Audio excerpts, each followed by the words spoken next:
Hello and welcome to the Deep Two NBL podcast. I'm your host, James Sementriadis, and from week to week, I'll be discussing the NBL's fixtures and results, player performances, Supercoach results, and my passion for the National League. I hope you enjoy. Let's go basketball. Hello and welcome to the 2024-2025 NBL season preview of the Deep Two NBL Show. You've got myself, James, Sean, say hello. Hello. And Lucas. Hey, James, thanks for having us on for your first episode. No worries. Welcome to the show. What are we doing on this episode, but what's the first episode of the Deep Two NBL Show hitting? Yeah, I think if we just want to keep it as simple as possible, I think we will touch on each team, not necessarily big essays, but going to touch on the teams and see a comparison in terms of food, what teams I think would be, what kind of meal. And in that, I think we'll kind of discuss a little bit of each team and probably some sore points or some high points of that team. And hopefully we can potentially get you guys to follow a side. Do you guys kind of follow a side at the moment? I go for United just because I've only ever been to a bunch of United games and I'm not from Southeast Melbourne. United. I'm my heart is bound to Nick Kyrgios and John Wall, and the decision was made for me years and years ago for to whatever the partnership with the Southeast Melbourne Phoenix, whatever the word I'm looking for is. But I'm Phoenix. I bleed Phoenix. Nice. I cut myself the other day. Green started spilling out. Yeah, I cut myself the other day. Chocolate milk came out. But there's another point. I think my favorite team would be the NBL as a whole. I know that's a kind of garbage. Yeah. This guy's gone to Kmart. He's got the shirt with the logo on it. I like the league. My bad. I don't know. I think I like the players, and unfortunately, I'm very much a sucker for a jersey. So the Cairns Taipans probably have the best jersey in the league. Maybe best logo as well. Best logo too. Yes, they have great color schemes, and I think I lean to them. They're a very exciting brand of basketball. Yeah. Anyway, let's get stuck into it. Just quickly, James, on the jerseys, as the big NBL expert, could we get more sponsorships on them? Is that possible? There's a lot of sponsorships in our jerseys.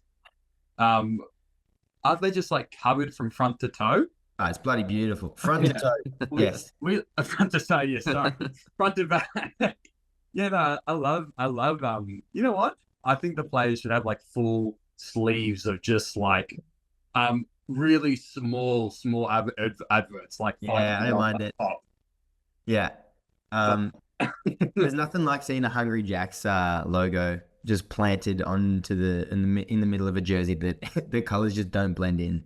Always reminds me. Nothing better than when the away side miss 2 free throws and the home side gets 300 Jack's cheeseburgers with a code. Nothing better. So good, man. That's such a good deal. Jiro, where should we start? What team should we start with? Hang on. I also have more admin. Sorry, to start the pod. This is episode 301 of the Deep Two Podcast Network. Marco and I recorded a pod yesterday, which you can now find anywhere you get your podcasts. And we were too absorbed with the new video format we had been recording in that we finished the pod and then we looked at the run sheet and went, oh man, we've just missed the fact that it's episode 300. I said, oh, don't worry, I'm doing a pod tomorrow. We're debuting the NBL show. So we'll just celebrate 301 instead of celebrating 300. I think for episode 200, I made some cookies. We're doing this on Zoom, so I decided not to bake cookies because I can't really rub them in front of your face on the Zoom. But happy birthday to us. Is it a birthday or is it a milestone? Or I'd say it's an anniversary. It's a transient phase as well. Bringing in Jimbo, bringing in the video era, bringing in Reels and TikTok, bringing in the NBL, integrating the WNBL. Everything a little bit more. And Sean? What a time to be a basketball fan. What a time to be a basketball fan. I think that should be our tagline at this point. Because they are actually all basketball podcasts. And basketball teams that we're about to talk about. Basketball teams. Speaking of, Jimmy Seaman, off we go. Sorry, is that all right if we canonize Jimmy Seaman, or just would you prefer your real name? You can call me whatever you want. Seaman's definitely a nickname, and it's something that I do and have. So you've got Jimmy. You can. I Jimmy. I Jimmy. I'm Jimmy Fredetic. Let's not. Yeah, let's get stuck into it. We can get alphabetically the Adelaide 36ers, who I'm very high on. And I've even prior to the signing of Montrez. Sorry, I thought they would actually be a side that could push this year. So the food comparison that I've given them is pineapple, seemingly quite sweet and yummy of a fruit, though if you eat too much, it gets a bit zappy on your tongue. Mm-hmm. And that's because of the enzyme that breaks down proteins. And you might be saying, what the hell am I talking about? But last season, there was a lot of infighting within the team. And seeing that, they've had new leadership through, I think, Ninnis is the head coach, or was the head coach. He coached for 6 months and he had a 2-year deal on that, and they sacked him. And that's the second time he's been the head coach of the Adelaide 36ers and been sacked.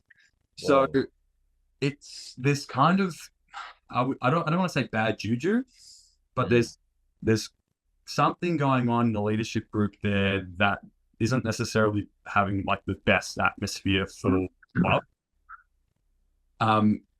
In saying that, they do have a couple of like great little picks. Like Montrezl Harrell's a great pickup. 6'7". It doesn't really matter about size in the NBL too much. Like you can be 6, 7, 8, or 9 and still be quite a efficient rebounder and dunker in this league. In saying that, Alan Williams is 6'8" and he played for Phoenix last year. He was the leading rebounder, so you don't necessarily need to be 7'4" like you do in the NBA, which is great. Upsides would be Kendrick Davis. He's a young new gun playing for Adelaide. I would say he's like a 4-star recruit eventually. He's playing a bit of G League affiliate, I think, with the Warriors the last season. DJ Vasiljevic can just shoot threes from wherever. Isaac Humphries, a great little center, walking double-double. Lapman and Sunday Detch, also fantastic players. So they've got a great nucleus down there. I'm hoping they can push for playoffs this year. I don't think they've been in the playoffs since 2018. So that's 8 years. So hopefully got a bit more of a push this year, an upside. Yeah. Would you say that they were pineapple before or after they picked Montrez, and did he shift their place on the menu? Yeah, that's a good point. Well, prior to that, they had Jarrell Martin, who I was really high on. Previous seasons, he was playing for the Sydney Kings, and he was just a walking bucket, big boy, 115 plus kilos. But they've kind of swapped that quite well with Montrez. Now, Montrez can't necessarily be that point getter, but, you can just have a pick and roll kind of game and just run and dunk with him. And I think Montrez will have a lot of hunger, because he's definitely put out some posts where he was saying they've forgotten about me, or quotes, they think I'm dead or something like that. So hopefully Montrez is a bit angry and wants to just run and gun and dunk all over everyone in the league. So very excited for Montrez. Bring a bit of fucking fight. Who would you say is the lead ball handler there? Because DJ's more of like a off-ball shooter, or maybe just focused on his shot. Like who's the guy running the pick and rolls with Trez here? It'd be Kendrick Davis, I think. Yeah, which is super exciting for a young player. Hopefully they can keep him for longer than a season, but that's what the NBL is. It's a factory, and it's great. It's great. Good to see Jason Kadee still kicking about as well. Yeah, former Aussie national player. Love him. So maybe he's playing back up, and I'm sure he can give like that veteran presence and hopefully get 10 minutes a game. I like on NBL on the NBL teams' websites, they have their own nicknames, but it's not like Basketball Reference. Like his nickname's just Jace. Nice. And I'm sure it is. That is really nice. Nice. So how are you feeling about the Sixers' hopes this season? Where would you place them? Well, there's 10 teams in the NBL. Yeah, that's a tough one. I think going with that pineapple thing, I think they're sweet on paper, and I do like them. I do have upside, and I did think they would push, but I just think getting to know the NBL a bit better, I think they lack a bit of firepower.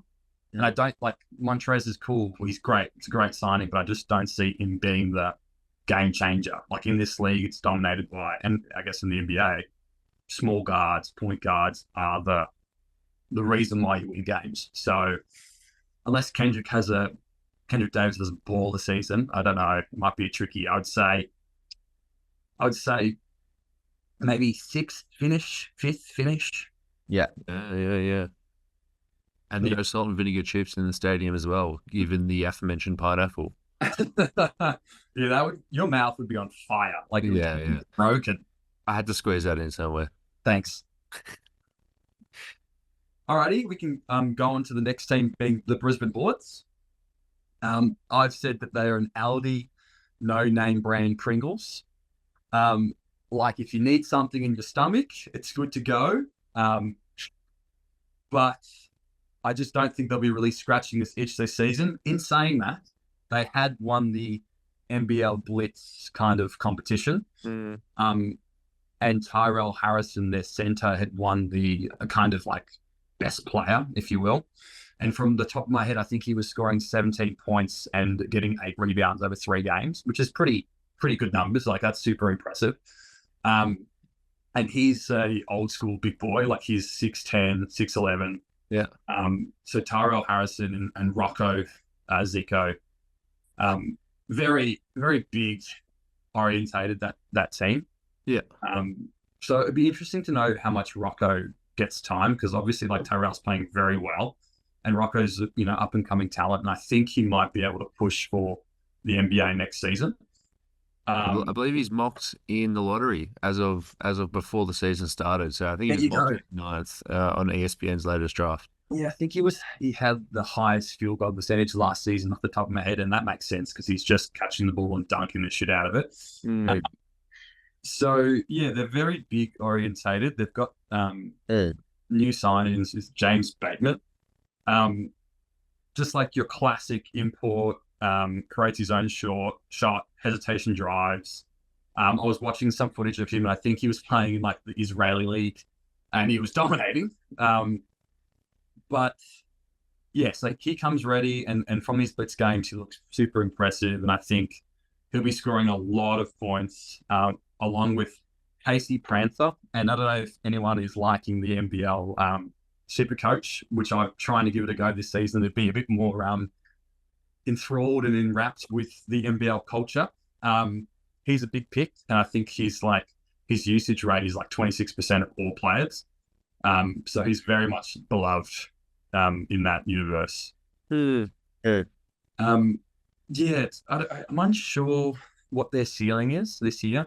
I really don't think they're going to be finishing too high in the standards. Like they've lost Nathan Sobey, who's a great scorer. And they lost Aaron Baines last year, which is not necessarily a loss because he was kind of getting old, unhinged, punching coaches and whatnot. So yeah, I think the exciting thing is Rocco and Tyrell being young, big centers, and hopefully they can maybe slow down the ball and feed them. And I think it's going to be pretty tough if somehow the both of them are on the court, which I would hardly see. But that's a twin tower setup that not a lot of teams would have 6'11" centers and 7'2" centers. So tough stuff. I'm very interested in this team because whenever you see someone who's 7'3" like Rocco, it's just going to be interesting to watch them play basketball. And I'm also doubly interested because when you wrote LD no name brand Pringles, so my girlfriend loves Pringles, but she actually loves the no name brand better. And no name or Stacks you might be referring to with an X. So she actually prefers the no-name brand over the brand Pringles, both for less than half price and, in her opinion, taste better. Yep. So when you wrote that down, I was like, he feels the same way as me about the Brisbane Bullets because I have this positive association with there you go. Pringles. And Rocco's there. As Jimmy's saying, it could be a sleeper.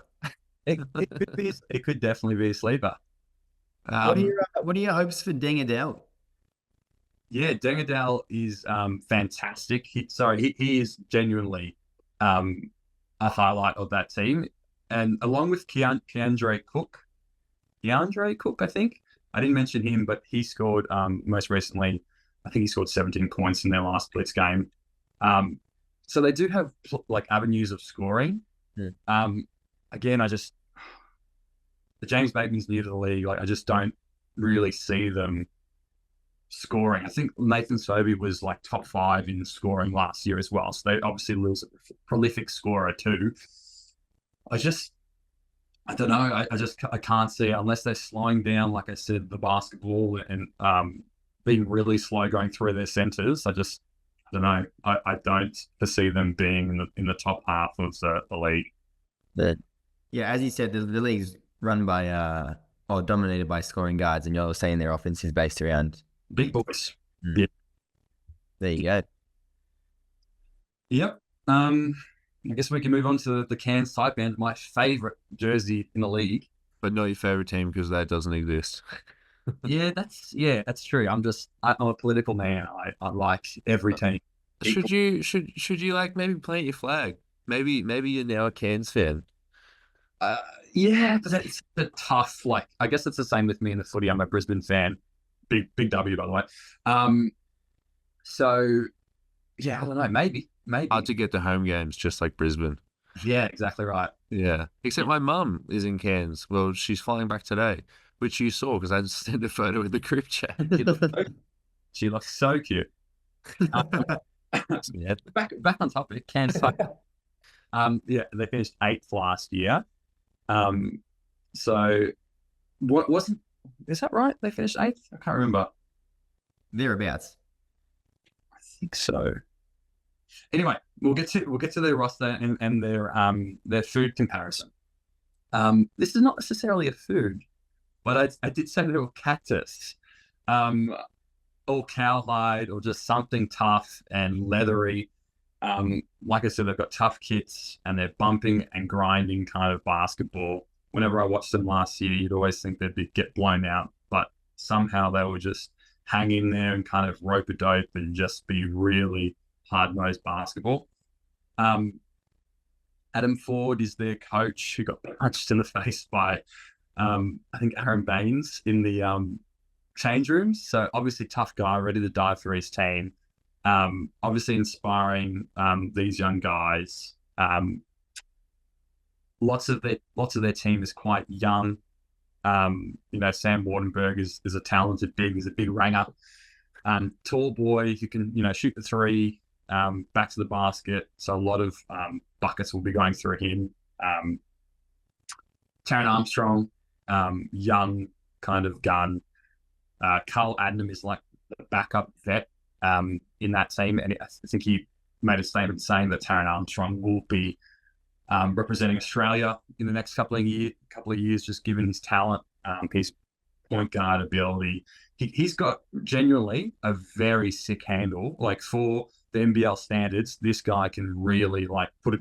I think I saw him in game do a what's that hezzy move called where you pull the ball back with Sham God. Yeah, he sham got it like in game. I was like, God damn, like absolutely nuts. Yeah, so they've got a couple of like young dogs that can play this season. I think Jackson McCoy, quite like great kind of guard, up and coming guard in the Cairns locker room. He got done for a DUI, so he's facing an 8-game ban, which is a lot of games. Yeah. So the guard position is quite open, and I think Taron Armstrong is only going to take that and take those minutes. So I would easily see him playing, I don't know, 30 minutes a game. He's a young guy, so he can definitely play it. So that's a really shit thing to happen for the Cairns Taipans, unfortunately. Yeah. Insane to hear you refer to Kyle Adnam as a vet. Yeah. Like he's been in the league for so long, and like, granted, he's still only 30, but I feel like like fans grew up alongside him, and now he's making up the numbers. No. Yeah. He's the wiry vet. Yeah, definitely. And I always thought Carl Adnam kind of had, I don't know, I just didn't think he got his flowers. Like there was so many games where like he was just getting bucket after bucket and really like unstoppable. I really thought, I think our Australia's like feeder team is very guard heavy and they're all kind of the same player and they're excellent. And it's unfortunate like players like this just don't necessarily get their time to shine because he's a great baller. And given that Jackson McCoy is banned for 8 games, that's a nice little fill-in for the Cairns there. Yeah. I remember when he used to play for Melbourne in like 2015 and stuff. Yeah. I do remember actually seeing one of the first times he checked in for Melbourne because I was at that game. And then I was like, oh, this guy, they're calling him a fan favourite. And I'm sure just like Lukas right now, you've got his career page open right now. And it's like, man, he has travelled a lot. He has played for, what's that, over half the teams in the league? Yeah, that boy is definitely a traveller. He's like an Ish Smith almost. That seems like a great comp. Yeah, that is a great comp. He's just been ready to play NBL for a long time, I guess. Yeah. Yeah. I think that's pretty much it with the Cairns Taipans. Like I am excited to watch them play. Again, unfortunately, I don't see them having an amazing season. Just given that I just don't really see where, like, who does the ball go to score points? Like that's. Yeah, Taron Armstrong can't do that. He's just more of a pass first guy. He can definitely score and get to and like shoot like a close jump shot, but a Sam Wardenberg will score points. Taron Armstrong will score points. Kieran Galloway will score some points. Jonah Antonio, you might not know him, but hopefully you do. Jonah Antonio, the boy can shoot the rock like nobody's business. He is so unreal. Like he'll come off a downstream and just pop it and he has the green light. He can like really like get hot fuego. Other than that, I'm not too excited other than the jersey by the team, but unfortunately. Yeah, okay, I guess that's why you push back on to like transferring team fandom over to them at the start. Yeah, that is true. I guess we can move on to our next team. Yeah, Illawarra Hawks. Unfortunately, I did KFC, and then in brackets, I'm excited for them. I really am. I guess I might be a Hawks fan. Cool jersey, cool club, small. Like Illawarra is not that big of a place. Yeah. I said KFH ? Kentucky Fried Hawks. They're like KFC. You always think it's going to be a good idea, but it's probably is not as good as you perceive it to be. It might be a bit too early. You might be feeling a bit sick. Oh, you regret it 10 minutes. Got the quickest enjoyment to regret. Yeah, so that's what I feel like about the Hawks. Like I really am excited for them. Like they've got some absolute dogs on the roster. You got Tyler Harvey, the lefty that can shoot the lights out, and like somehow always finds a way to like get to the left hand side and like pull up and shoot a 3-pointer in your face. Also, they're talking about Tyler potentially becoming naturalized, so he could be a baller for us, along with maybe what's his name? The guard from Bryce Cotton. Yeah. I've just forgotten the goat's name. Yeah. We were actually talking about him last night, and the whole visa stuff where they just turned around and said, "Oh, we can't get it done." And it's like because he like touched down in Australia for 15 minutes before flying out somewhere, but then he's been living here for years and years and years, and he's been playing basketball, and he wants to become very, very upsetting. Hey guys, get it done. Yeah. Don't know how, but let's get it done. Australia. Justin Tatum is the head coach of the Illawarra Hawks. Yes, relation to that other Tatum, Channing. Jason. Is he a good coach? What's his coaching experience before? I think he's come over from the US before. I think this was his first season with the Hawks. The Hawks had a pretty subpar like season halfway through, and then something get like switched, and they just started matriculating like points and games after games of winning. So much so that, like, obviously his son Tatum, Jason Tatum, was like, giving him, props. And I think did they push to the finals, like obviously not the grand finals, but they were in the playoff contention last year because they just really got their shit together and started winning. They've also signed Trey Kell III. He came over from Adelaide. He's a great guard, your classic import in terms of, find his own shot. Bit stocky, which is great. He's got some muscle on him too. So Taylor Harvey and Trey Kell being the marquee players there at imports, they can really score in bunches. So I'm really excited. I can't emphasize this more. Really excited to watch the Illawarra Hawks, and hopefully they can push for top 4. They've got Sam Crowley, our big Aussie centre, Aussie, national player. He's just a walking double-double. I think, you'll need to eventually double team him, and hopefully they can throw the rock out the tile and just shoot some threes.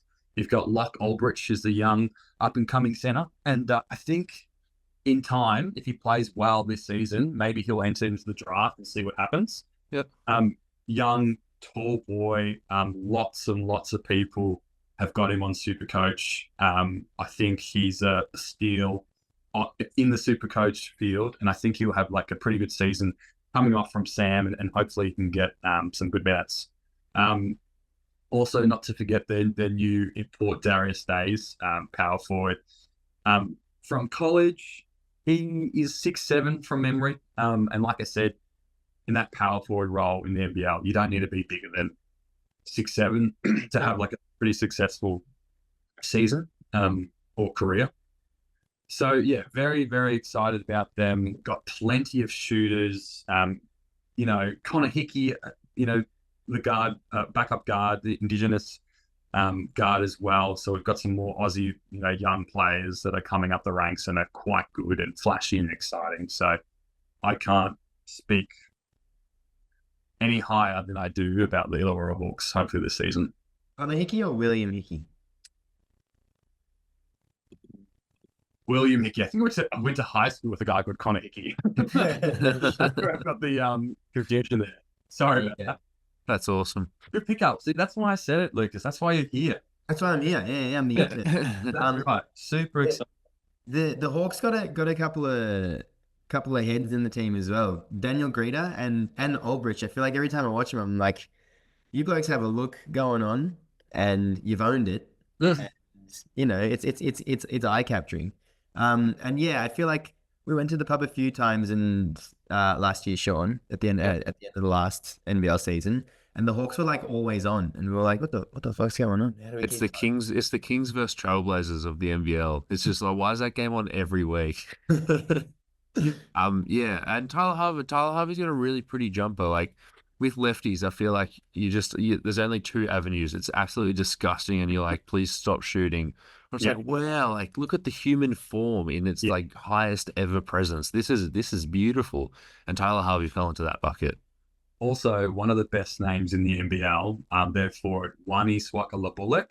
Unbelievable name. That'd be sick on the back of having Swaka-Labullock. Yeah. God, that's really nice to hear. Yeah, it's a nice one. And Hyunjung Lee, boy, is wet from the 3-point line. Yeah. Oh.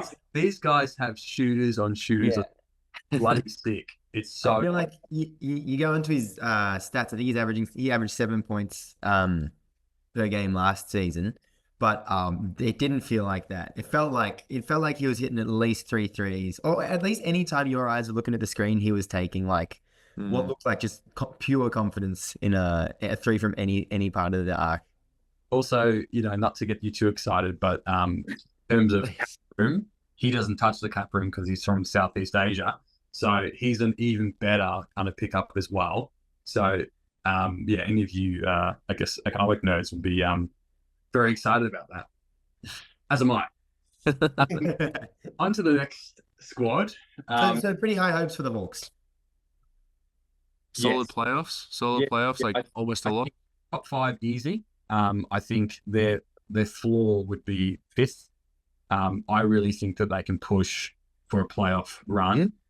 Hopefully there's no injuries, but given their imports and, like we said, guard heavy, They've got shooters. They've got Sam Froling, the big centre. Aldridge coming back in terms of the rotation. I'm excited to watch them play. Definitely. Yeah. Yeah. Next. Melbourne United. I didn't know. Is it Sean? Are you a Melbourne United fan? I am. Yeah, high up in the jersey world for me. I think like when they had that jersey a couple of years ago where it was like Flinders Street sort of superimposed onto the navy, that was awesome. I like what they're doing with the blue stuff as well. They've got those pinstripe alternates. Yeah. But yeah, Melbourne United fan just because obviously I've been to a few Melbourne United games, but I'm not from the southeast of Melbourne. I don't care if Kyrgios and Wall wear the jerseys. I'm not from the east. I will not be going for the team from the east. And they got your boys Jan Clark and Jack White. Yeah, it is cool seeing Jan Clark cook it. And yeah, Jack White's he just seems like a lovely guy. Like, you know how sometimes we talk about players and we're like, man, like I'd love to get a beer with that guy. I'd like to like go for a walk with Jack White. You know what I mean? He just seems like even more approachable than a party setting. He's approachable in just a life setting. And he used to play for your championship. But, James, take us through the food comp for the... Hang on, no. Let me defend my honour. James, this whole time I've actually been reading it as Melbourne Untied. It's news to say that it's United. Sorry, Sean, I think we missed something you said, but James, get on about the roster. Yes, continue, Jimmy Seaman. Sorry, yeah. Melbourne United, new logo, by the way. Nice and clean. Do you guys like that? Yeah, definitely going with the blue. I do like the black and white and navy. It's a little bit too blue for my liking, but then there's not many other blue teams in the league, so you can steal it. Do you? I gotta fall in love with it more. What do you guys reckon? I'm not in love with the M. But I do like that it's now on top of a basketball because that clears a few things up. Yeah, I didn't know where they were playing. I didn't know what they were doing. I was a bit confused. So now I know that they... Yeah, I guess let's get stuck into it. I guess the comparison in terms of food, it's... I said that it's kind of a home-cooked meal, and that's kind of like a cop-out. But I would say it's steady, it's hearty, and it's consistently good in terms of their play style and the club itself. So I said I likened it like maybe like a home cooked stroganoff. Like you're gonna get full, it's gonna be warm. You know what you expect. Some good brands of basketball. Coaching staff is brilliant, intense, and like a great atmosphere when you go to those games. I guess straight from out from the bat, the unfortunate thing is with having like these great young talents, especially within the NBL, it's a matter of time before they get kind of shipped out and, get their chance to go to the NBA, which is probably the most important thing that these clubs would love to see, or they would say. Luke Travis is gone to the Cleveland Cavaliers with that. I think it was the 60th or 59th pick. Yeah. That 1 year. So Travis is gone. Ariel Hook-Porty was the 58th pick or 55th pick to New York City. So he's gone as well. Joe Lual-Achul, I think he's gone to Europe as well. So that's three pretty big players in terms of their rotation. And like league leaders in rebounds and block shots was both Ariel and Joe Lual-Achul. So already off the bat, that's three kind of big losses in terms of movement. I guess we can talk about what they've gained in being Jack White, which is awesome. NBA champion, by the way. Let's not forget. So he brings a pedigree back to the NBL, and he's coming back with probably great kind of energy, and hopefully he's coming back with a higher caliber coming from the NBA, and hopefully he can kind of instill that into the team. Marcus Lee comes over from Tasmania, and he's obviously had a pretty good season, a good stint. Got injured in the latter half, which gave Will Magnay, an opportunity to really flourish. So Marcus Lee will come down. He's in my NBL super coach team, by the way, because he runs and dunks, picks and rolls, and blocks shots. So he's a great little pickup that United, sorely missing in that center position. Had Chris Goulding, CG3, if you will. Green light. That boy can still shoot. Bucket getter. I really think that a lot of the points are going through Chris Goulding again this year. He was the leader in points per game for them with 16. I don't think too many things change in terms of Daly's going to bring some points, some 3-point shooting, some D. Jan Clark, like you said. Buckets there. Shane, great defender. I think he's a FIBA NZ player. Yeah. Hannah Krebs is a great little, young forward as well. Carl Bowen is fantastic. Joel Foxwell is fucking brilliant. The Foxwell brothers are really great, by the way. I'm highly excited for their kind of presence throughout the NBL. Yep. Where are they going to finish? They're looking pretty strong.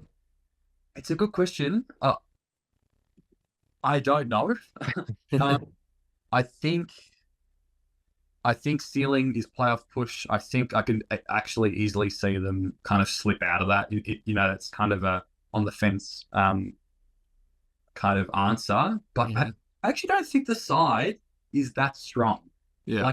Like I'm seeing Jack White is a forward. That's brilliant. Chris Gooding's excellent.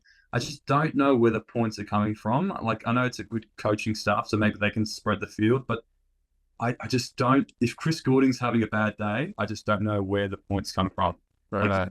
Jan Clark can probably score 12, 15, but who knows? There you go. Yeah. All right, on to the next one, but from the looks of it, not for long. New Zealand Breakers. My food comparison is 3-day-old pizza. Brackets unmicrowaved. I said not great for the body, but good for the soul, and somehow hits the spot. I've said the team looks weak as piss. You can swear. You didn't say that. It's your podcast. Well, technically, I said that. True. Yeah. So, look, I think these guys are bottom feeders, unfortunately. Like, I know there's only so many teams, but obviously they've got Parker Jackson Cartwright, who's probably the second best player in the league. He's excellent, and he will muscle them through so many games. I think he was touted as like the third most influential player this upcoming season by Rucker, which is really exciting. And last season, I think he was in the top 5 again, like touted, and then he kind of had something to say at Rucker at the coaching at the commentating bench as well. So he's got a bit of dog in him. He's got a bit of fight, which is excellent. They've got Kareem Lopez, who's the Mexican national player, who's excellent, and he's young, as a great, exciting young prospect. Jonah Bolden, he's a forever forward in the NBL, and around the basketball presence. Other than that, I'm not super enthralled with the team. Sam Meninga, longtime centre. Freddie Gillespie, the new centre that's come down, the import that's come down, most recently headbutted Sean Bruce in the NBL Blitz. So the Breakers have an opportunity to appeal that, but I don't think they'll win. Yeah, if you headbutt someone, it's quite obvious whether you meant it or not. Or whether you did it or not. Yeah. So I think he's in a bit of trouble, which is not good. And like I said before, Parker Jackson Cartwright is unbelievable. He's probably the second best player, but if he's not firing on all cylinders, I think it's a bit of trouble. They also pick up Mitch McCarron, who's an excellent, Australian national player. Probably getting in the twilights of his career, but still very handy to come off the bench. Not super excited. Nice kits. We love the Breakers for their kits. The only team, obviously not in Australia, which is super exciting. I'm not super broad with the NZ Breakers, unfortunately. I think they would be in the latter half of the league. The departures for this team, is quite good in itself. Justinian Jessup, who was drafted by the Warriors a couple of years ago and has just been stashed and maybe not getting picked up. He's a good shooter. Anthony Lamb famously played for the Warriors in some miserable seasons. Yeah. He tore his Achilles and he then retired. Is that right? He tore his Achilles in February this year. Yeah, it was super unfortunate. I was watching that match and super exciting to watch him play around. He got injured mid-game and that was it. Yeah. It's like that stuff is horrific for these NBL teams, like especially when you're starting the season as well. It's hard to get an import that's of a caliber and you can still pick up. Like thankfully you've seen with Adelaide, like Jarrell Martin, excellent player. Unfortunately, he got injured, 6 to 8 weeks of an injury. Obviously, you could just pick up Montrez, which is great. So really crap for these NBL teams when your big import gets injured, obviously. And you're saying Parker Jackson Cartwright, PJC, I believe they called him. Yeah. Like if he's the second best player in the league, right? Yeah. What sort of incentives are there for a guy in the NBL to stick with the team if you're not winning? What's like, would he agitate to leave, or is it because of the up and down nature of this league? You see him stick there and just maybe like you literally wait 12 months and your team just gets better and all of a sudden you're in the conversation. What's the motivation there? Well, he's probably getting a lot of money. A lot of money for in terms of the NBL. Just quickly, like the cap is 1.9 of the salary. Sorry, is 1.9. And he would be on something like $700 and like $1,000, which is the max contract you can do. Cool. So he's almost, what's that in percentage? He's not 40. So what was that? About 40. About 40% of the cap salary is him. Yeah. So he's getting like a nice paycheck. Yeah. That's what the money's for, kind of. Yeah, kind of like, I give you something, you give me something back. Also, one thing that I just picked up on there, James, obviously your podcast, but if you have a percentage question or a number question, just ask Lukas. His brain instantly just clicks on the percentages. That's fantastic because you guys wouldn't know about this, but I failed Unit 1 to mathematics in high school. No, I failed Unit 1. I passed Unit 2. So if you guys need any help with Unit 2, come to me. Don't come to me. But yeah, that's some inside lore of James. New Zealand Breakers, I don't know. It's all dependent up to Parker Jackson Cartwright. If he unfortunately somehow gets injured, that team is just gone. I think 6th and below potentially. Yeah, Jam. All right, let's move on to the next one. Perth Wildcats.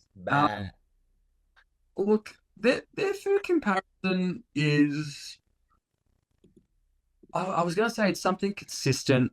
I think it was supposed to be like a fruit, like a strawberry, obviously the color, nice and sweet. These guys are the Spurs of the NBL. They're always there in contention. In saying that, they've had Bryce Cotton for a long time, who is the GOAT of the NBL. These guys just win and they're just a factory of success. And all these young players that come over and these young forwards and centers that come over really get shaped and kind of moved around in a positive manner. Perth, if they've got Bryce Cotton, they're just going to be there. They finished 2nd last year. And if you've got Cotton, you're going to be in the top 3 or whatever. It doesn't really matter. If you've got one of the best players in the league to ever play, it doesn't really matter who you have got surrounding them. But in saying that, they do have a pretty good supporting cast. It is great names, man. Sorry? Incredible names on this roster. Yeah. Christian Doolittle, one of my favorites. Well, Christian will hopefully do a lot this season. He is like a run and gun center along with Keanu Pinder, who's come over from the Cairns Taipans most recently. Keanu is one of the best centers in the league. He's going to give you a double-double almost every other night. Keanu, Christian, is it Almanza? 3 big forwards that are essentially playing in the same kind of role and really interchangeable. So if someone gets into foul trouble, given the NBL has 5 fouls, not 6 like the NBA, they're just going to be interchangeable. And these guys can run and gun with Bryce and Elijah Pepper, young guy who's excellent. Ben Henshaw, excellent. He's highly touted in terms of the NBL Supercoach. He's a young gun. I think he scored 18 points in the NBL Blitz game most recently. Dylan Windler. I was telling Sean earlier that he has the G League single game record for the most rebounds in a game with 33. Oh my God. That is like Wilt Chamberlain-esque numbers. Rebounds. Wilt Windler. What number does it start with? Yeah, that's ridiculous. I think he's from memory. I think he's like 6'7". I don't know if he's that tall. I think He when he got drafted late in the first round to the Cavs, I believe. Mm-hmm. And his whole thing was it was Cavs or the Pacers, but he was one of those guys that was like coming out of college a little bit older and had a couple of injury concerns. But he the whole thing was, you're going to draft him and he's going to be ready to go immediately. It was a little bit in the same draft as Chris Duarte, I believe. So it was a bit like you're getting a guy who's not going to provide much on the ceiling front, but he's a guy that's just going to be there consistently, and you're going to get someone on their rookie contract who can just contribute immediately. Injuries got in the way for Dylan Windler, but I believe he's like one of those do it all forwards, glue guys that does everything, like a la Brendan Pajemski.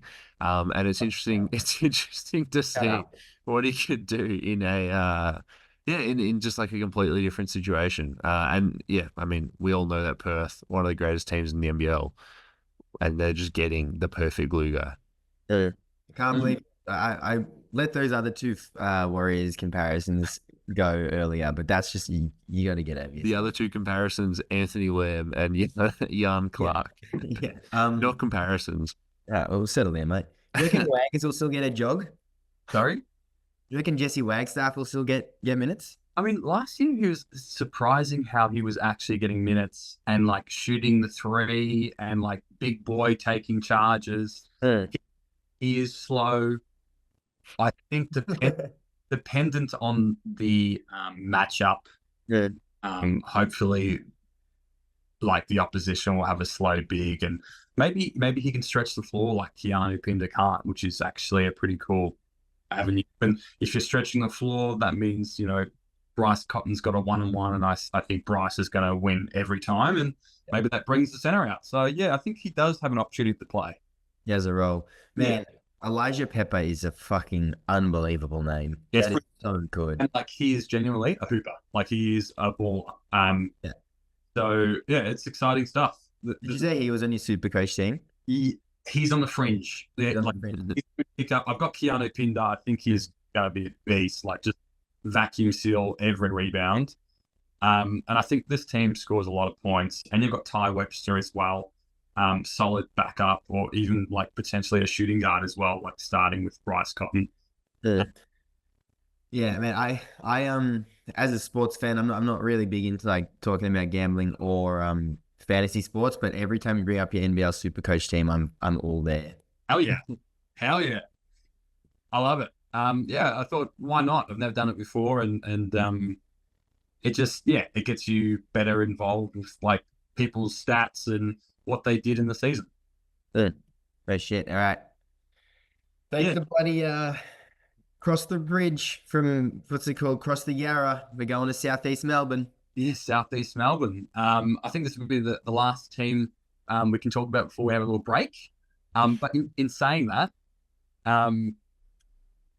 Southeast Melbourne, I think medium rare steak. Like you go to the restaurant and you say, I want, a ribeye, and they'll say, how do you want that done? And you'll say, as the chef wants it, and that will be medium rare because it's a very solid side, hearty, like hard to fuck up. Like on paper, they are excellent.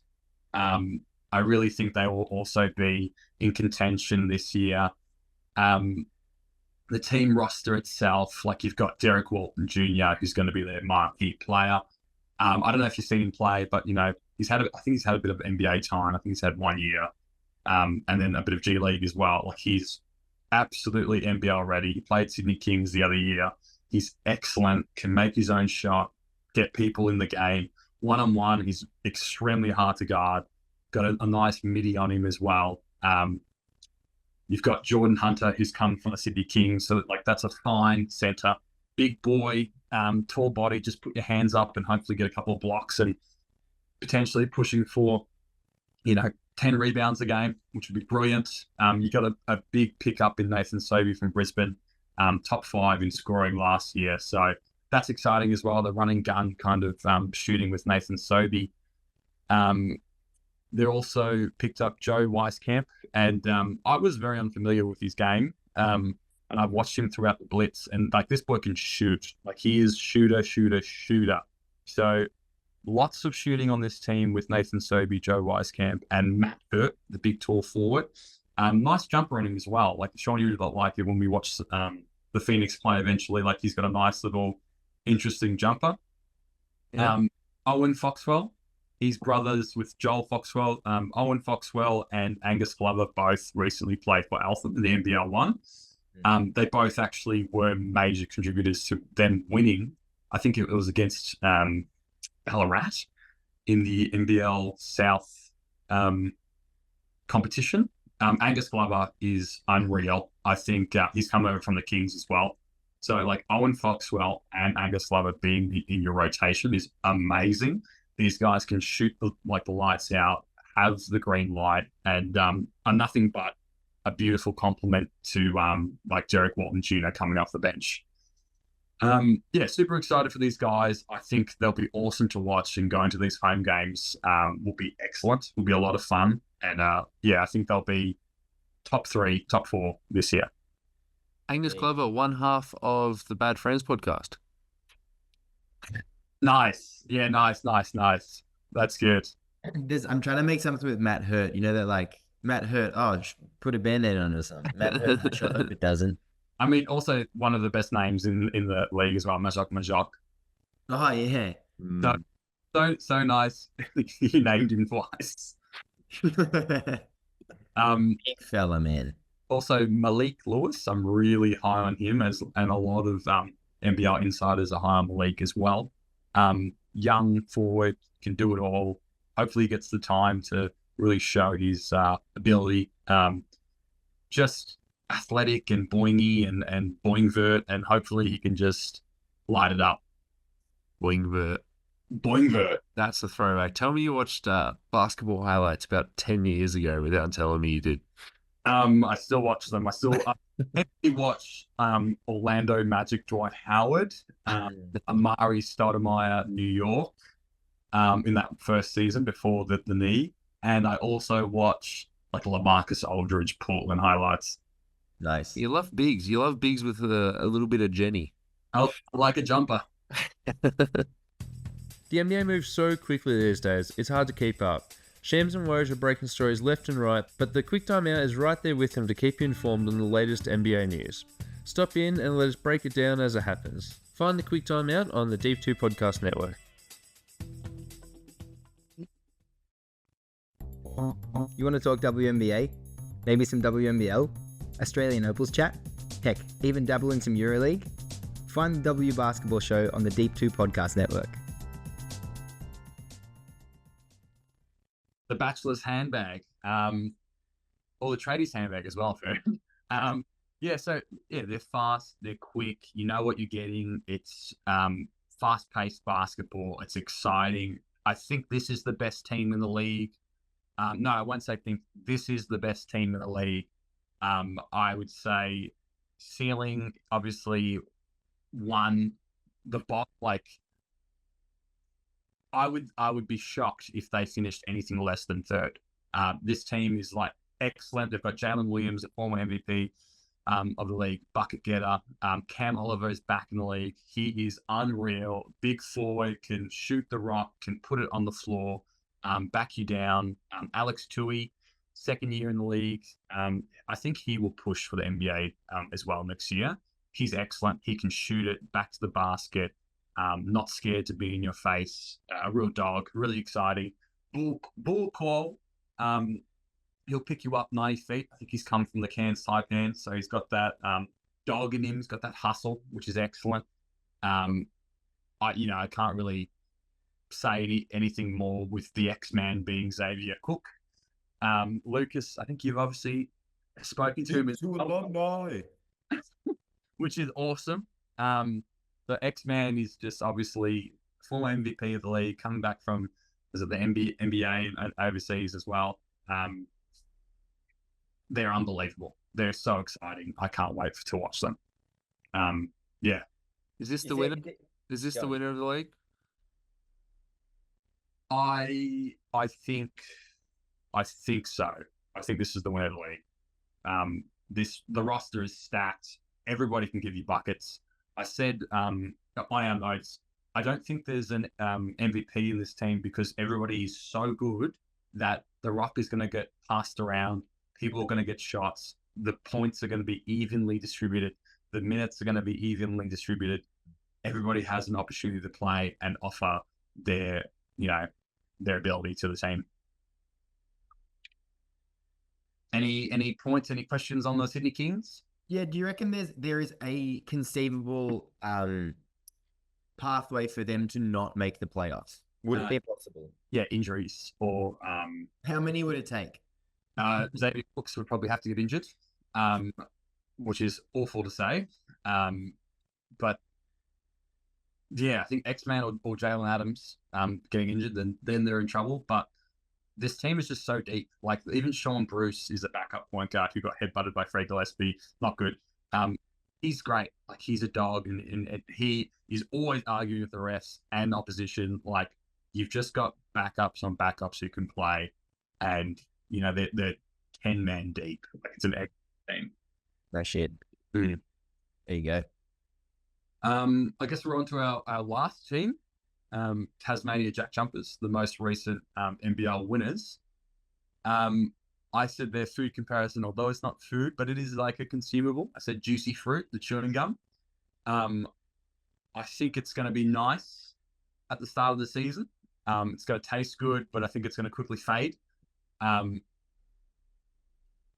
do think that they've got a couple of good players in being Jordan Crawford, who's just a small little bucket getter. And this is similar to the New Zealand Breakers. Like everything's probably going to go through him in terms of the offense. And like if he's having a shit game, then it might be a bit tricky. But you've also got Milton Doyle as well, the guy from Chicago. Like the two guard setup in this league is excellent. So this is where I've kind of got I've got a bit of faith in that with them at the start of the season. So hopefully Milton Doyle and Jordan Crawford can get it going. They've picked up Ruben Tarangi from Eastern Phoenix. He's great. He's like a little mid 6'6", 6'7" forward who can potentially give them some run and gun off the bench. You've got the big Will Magnay. He's probably top 4 center in the league. He's excellent. He's blocking shots. He's running. He's dunking. He's going to have a high field goal percentage. Jordan Crawford and Milton Doyle are going to get the biggest defensive options. So if they can run and kind of get that second man to step up, you're going to have alley-oops constantly. So I see them being 7th or 5th, on the ladder. Hopefully, pretty big fall from winning a championship. And is a lot of that Jack McVeigh? Yeah, Jack McVeigh definitely. Like the Twitter specialist.